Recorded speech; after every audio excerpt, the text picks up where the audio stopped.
আল্লাহ ছাড় দেয় ছাড়ি দেয় না। তার কারণে আরো আমরা হেনস্থার মধ্যে পড়ছি, তার কারণে আরো আমরা বিভিন্ন হয়রানির মধ্যে পড়ছি, তার কারণে আমরা দিনের পর দিন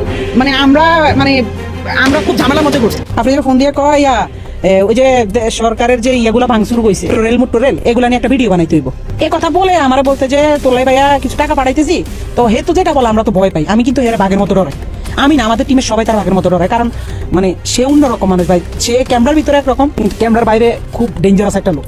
সবাই তার অফিসে ডাকাইতেছে, যারা আমরা টিমের যারা ছাত্র আন্দোলনের সময় তার বিপক্ষে চলে গেছিলাম, তার বেল্টের বাড়ি আমার তো বেশি কেউ খায়নি, বেল্ট খুইলা আমার কুত্তার মতো পিড়াইতো। আসসালামু আলাইকুম, আমি মোহাম্মদ তানভীর রাহি। যারা আপনারা অনেকে আমাকে তহিদ আফ্রিদি চামচা অথবা তহিদ আফ্রিদি ছোট ভাই হিসেবে জানেন। তো আজকে আপনাদেরকে কিছু ভুল ধারণা ভাঙার জন্য আমি চলে আসছি। তো আমার কথা হচ্ছে আজকে আপনাদের এই সব ভুল ধারণা আমি ভেঙে দিব। আল্লাহ ছাড় দেয় ছাড়ি দেয় না। তার কারণে আরো আমরা হেনস্থার মধ্যে পড়ছি, তার কারণে আরো আমরা বিভিন্ন হয়রানির মধ্যে পড়ছি, তার কারণে আমরা দিনের পর দিন আমরা খুব ঝামেলার মধ্যে পড়ছি। আমি মোহাম্মদ তানভীর রাহি। যারা আপনারা অনেকে আমাকে তহিদ আফ্রিদি চামচা অথবা তহিদ আফ্রিদি ছোট ভাই হিসেবে জানেন। তো আজকে আপনাদেরকে কিছু ভুল ধারণা ভাঙার জন্য আমি চলে আসছি। আপনারা জানেন গতকালকে আফ্রিদি ভাইকে বরিশাল থেকে মেবি গ্রেপ্তার করা হয়েছে। তো আমি গতকালকে না, লাস্ট কয়েকদিন যাবত একটা জিনিস শুধু দেখতেছি যে আফ্রিদি ভাইয়ের জন্য যখন জারি হয়েছে যে ওনাকে 28 ঘন্টার ভিতরে গ্রেপ্তার করতে হবে বা 48 ঘন্টার ভিতরে গ্রেপ্তার করতে হবে, সবকিছুর মধ্যে শুধু আপনারা আমাকে ঢুকাই দিতেছেন ওনার সাথে। তো আমার কথা হচ্ছে আজকে আপনাদের এই সব ভুল ধারণা আমি ভেঙে দিব। আমার সাথে আফ্রিদি ভাইয়ের সাথে লাস্ট জুলাই আন্দোলনের 1 মাস থেকে 2 মাস আগ থেকেই ওনার সাথে আমার সাথে পুরোপুরি সম্পর্কটা এক ধরনের শেষ হয়ে গেছে। তো সম্পর্ক শেষ হওয়ার পরে আমার সাথে ওনার সাথে ওরকম কোনো যোগাযোগ নেই। শুধু যোগাযোগ ওনার সাথে আমার সাথে জুলাই আন্দোলনের পরে উনি যখন বাংলাদেশে আসছে তখন 2বার ওনার সাথে যোগাযোগ হয়েছে। একবার হচ্ছে ওনার অফিসে গেছিলাম, হ্যাঁ উনি আমাকে ডেকে নিছে। আচ্ছা ওইটা আপনারা ইনশাল্লাহ ওইটা সম্পর্ক আপনারা জানতে পারবেন। এই ছাড়া আরেকবার দেখা হয়েছে ওনার জন্মদিনের দিন, এই ছাড়া আর ওনার সাথে আমার কোনো ধরনের যোগাযোগ নেই, কোনো ধরনের দেখা সাক্ষাৎ নেই। কিন্তু আজকে আমি নিউজ ফিডে ঢুকতে পারতেছি না, আমার পরিবারের উপরে চাপ আসতেছে, আমার উপরে বিভিন্ন ধরনের চাপ আসতেছে যে আমি নাকি তহিদ আফ্রিদিকে ধরাই দিছি পুলিশের কাছে এবং উনি নাকি নোয়াখালীতে আমার বাড়িতে গেছে। ভাই আমি নিজে তো জানি না আমার বাড়িতে উনি গেছে, আর এটা যদি আপনারা প্রমাণ করতে পারেন যে উনি আমার নোয়াখালীতে আমার বাড়িতে গেছে বা আমি ওনাকে ধরাই দিছি, তাহলে আপনারা যেই শাস্তি দিবেন আমি ওই শাস্তি মাথা পেতে নিব। আর আরেকটা ছোট্ট বিষয় হচ্ছে আমার বলতেই হবে, আমাদের তহিদ আফ্রিদি টিম মেম্বার তো আমি একা ছিলাম না। আপনারা সবাই আমাকে নিয়ে পড়ে আছেন কেন ভাই? আমাদের টিম মেম্বার তো আমি একা ছিলাম না, আরো 10 জন 15 জন আছে, তাদের নিয়ে কথা বলেন না কেন? সারাক্ষণ আমার নিয়ে পড়ে আছেন কেন? আমি তো এটা বুঝতেছি না। আর আপনারা যারা আমার বলতেছেন যে আমি তারা ধরাই দিছি, ভাই ওনারা আব্বারে মেবি ধরছে রবিবারে। তো প্রথম থেকে আমি আজকে ওনাকে ধরা পর্যন্ত আজকে প্রায় মেবি 1 সপ্তাহ, এই 1 সপ্তাহ আমি সিআইডির আন্ডারে ছিলাম।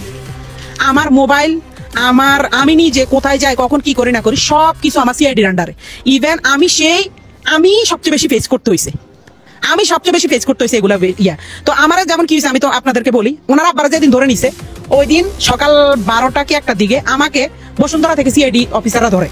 বসুন্ধরা থেকে আমি আর আমার এক বড় ভাই গেছিলাম গাড়ি কিনতে, ওইখান থেকে আমাদেরকে ধরে আমাদের সজল ভাই দোকানে, সজল ভাই সহ আমাদেরকে জিজ্ঞাসাবাদ করা হয়েছে, আমার মোবাইল ট্র্যাক করা হয়েছে, আমার মোবাইলে সবকিছু ঘাটাঘাটি হয়েছে এবং সবকিছু দেখছি। ইভেন এরপর প্রতিদিন আমাকে ধরা হয়েছে। তারপরে আমি একজনের ভিডিও দেখছিলাম, আমেরিকান আমার বড় ভাই আছে হিমেল ভাই, তারপর ইলিয়াস ভাই, ওনাদের ভিডিও দেখছিলাম। ওনারা ওইটার মধ্যে যখন আমার জড়ানো শুরু করছে তখন আমি দেখলাম যে ভাই আমি ওনার সাথে সংযুক্ত না বা ওনার সাথে আমার যোগাযোগ না। ওনার বিয়েতে পর্যন্ত আপনারা আমার দেখেন না, লাস্ট ওনার বিয়েতে পর্যন্ত আমরা দেখেন। হ্যাঁ উনি আমার ভাই, উনি আছে, উনি ওনার মতো আমরা আমার মতো, উনি ওনাদের মতো কাজ করছে, আমরা আমাদের মতো কাজ করতেছি। ওনার সাথে আমার প্রায় 1 থেকে 1 বছর 2-3 মাসের মতো ওনার সাথে কোনো ধরনের যোগাযোগ নেই। ওনার সাথে সিআইডি অফিসাররা তো সব জানে বা স্যাররা তো আমার অল টাইম তদন্তের মধ্যে রাখছে, ওনারা তো দেখছে। উনি যদি আমার নোয়াখালীর বাড়িতে যাইতো ভাই আমি নিজে জানি না, আমি তো পুলিশের কাছে, আমি নিজে তো সিআইডি অফিসারদের কাছে জিম্মি বলতে ওনারা আমার তদন্ত করতেছে। তো ওনারা কি তদন্ত করে জানতো না যে আফ্রিদি ভাই কই, আফ্রিদি ভাই কি নোয়াখালী গেছে না কোন জায়গায় গেছে? ভাই আমরা যদি জানতাম তাহলে তো আর আমরা সিআইডি অফিসারের কাছে থাকতাম না, আমগরে তো উনি তো ধরাই খাই যেত। ওনারা ধরতে এত টাইম লাগছে কেন?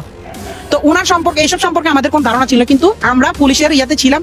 তো পুলিশ দেখছে আমাদের সাথে ওনার সাথে কোনো ধরনের কানেক্টিং নাই, ওনার সাথে কোনো ধরনের কথাবার্তা নাই। কিন্তু বিভিন্ন নিউজ চ্যানেলেরা লম্বা লেকচার ফিরতেছে, লম্বা কথা বলতেছে যে তহিদ আফ্রিদি চামচা, তহিদ আফ্রিদিকে ধরাই দিছে, সে একটা বিশ্বাসঘাতক, সে একটা এটা সেটা। ভাই এসব মিথ্যা বানোয়াট আপনি যে আমার মুখ থেকে শুনছেন, আমার থেকে জানছেন, না জেনে না শুনে আপনি কেন এসব মিথ্যা বানোয়াট কথা বলতেছেন?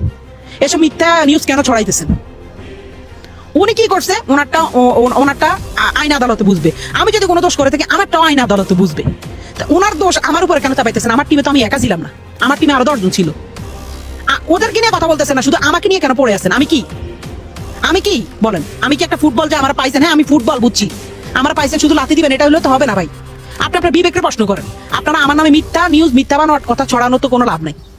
মিথ্যা বানোয়াট ছড়ায় আপনার কি লাভ হবে? সঠিক তথ্য আমি একটাই বলি, আমি নিজেই আজকে লাস্ট 1 সপ্তাহ থেকে পুলিশের কাছে ছিলাম।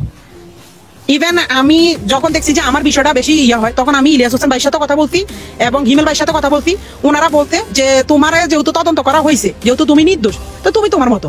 কারণ ভাইয়ার ওই সব বিষয় আমাদের কোনো কিছু ধারণাই নেই। আর অনেকে আমার নিয়ে পোস্ট করছে আমি জুলাই আন্দোলনে 2 তারিখ 3 তারিখ 5 তারিখ নাকি তহিদ আফ্রিদির সাথে তাদের মাইটি পেতেছিলাম। আরে ভাই, আপনাকে কি মাথা সমস্যা?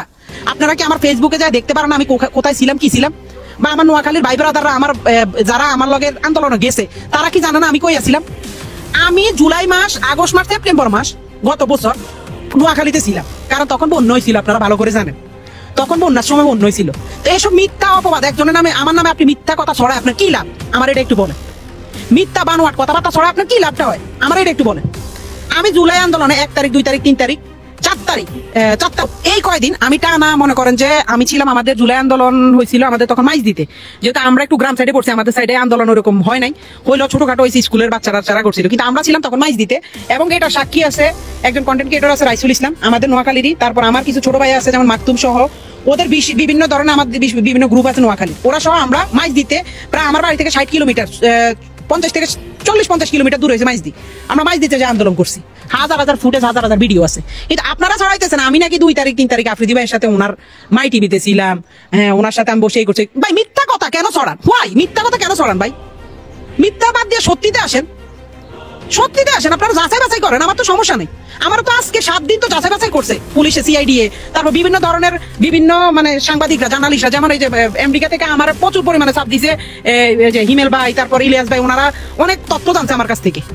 কি তথ্য জানছে? যে আমরা কি আসলে কি করছি না করছি আমরা বলতে বাধ্য হয়েছি। কারণ ভাই আমার কারণে তো আমার ফ্যামিলির উপর চাপাইতেছে, আমার উপর বিনা কারণে চাপাইতেছে, বিনা দোষে, বা আমি বিনা দোষে দোষী হইতেছি।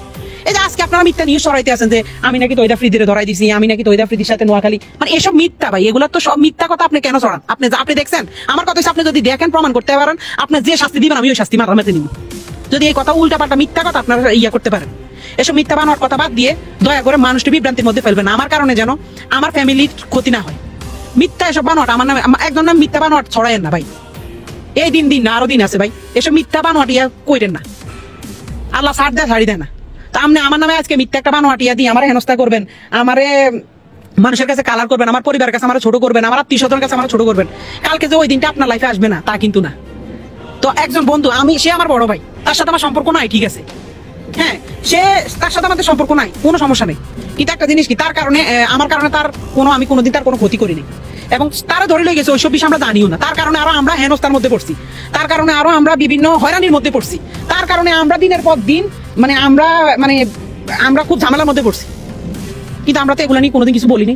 আপনারা কি জানতেন আমরা যে পুলিশে নিয়ে গেছে, আমরা যে সিআইডি তদন্ত করছে, এগুলো জানতেন? কিছুই জানতেন না। তো আমার নিয়ে হুদায় মিথ্যা অপবাদ ছড়ায় না ভাই, দয়া করে। আপনাকে, আমার একটা পরিবার আছে, আপনার একটা পরিবার আছে, দয়া করে হাত জোর করে মাপ চাই।